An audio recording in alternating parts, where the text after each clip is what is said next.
মানুহৰ তাতে আপুনিও পঢ়িব নাজানে তাতে হ'ল মোৰ পত্নী তাকে নলবাৰীৰ ঘৰৰ এড্ৰেছ দিয়া আছো আপুনি পঢ়িব নাজানে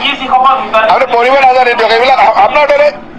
ইমান তলৰ শ্ৰেণীৰ মানুহৰ লগত কথা নাপাতো আপোনালোকৰ মালিকে কেতিয়াবা সুধিব মই উত্তৰ দিম মালিকক যিকেইটা প্ৰশ্ন সুধিছো সেইকেইটা উত্তৰ দিলে ধন্যবাদ সৰু মানে সাধাৰণ বুজায় যদি জয়ন্ত মল্ল বৰুৱাই কিবা সাংবাদিকক বেয়াকৈ কৈছে তেওঁ ক্ষমা খোজা উচিত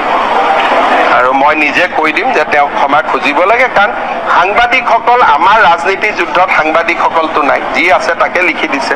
গতিকে সাংবাদিকক যদি সঁচাই মইতো শুনা নাই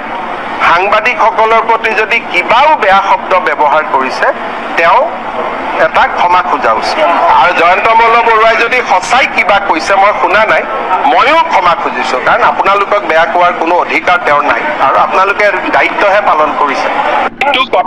এইটো কথা জয়ন্তই কেনেকে কৈছে নাজানো এই কথাটো মই আপোনালোকক বহুত দিন আগতে কৈছো কিন্তু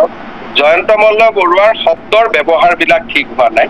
কিন্তু মই এইটো কথা আপোনালোকক বেলেগ কৰি কৈছিলো মই কৈছিলো যে হেমকোখন আমাৰ জাতীয় সম্পদ আৰু হেমকোক যোনে তোনে প্ৰচাৰ কৰিব পাৰে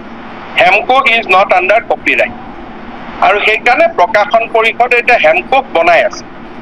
কিন্তু সেইটো ক'ব যাওঁতে কাৰ ল'ৰা কোন ছোৱালী ইমান কোৱা দৰকাৰ নাই কাৰণ মানুহক ক'লে মানুহে বুজিয়ে পায় মইতো জানো সৰু মানুহ কোৱা নাই কৈছে সাধাৰণ ঘৰৰ মানুহ মোৰ মতেদি তেনেকুৱা ক'ব লাগে আৰু যদি কোনোবাই কাৰোবাক সৰু মানুহ বুলি কৈছে এইটো বহুত ডাঙৰ ভুল কৈছে কাৰণ কোনো মানুহে সৰু হ'ব নোৱাৰে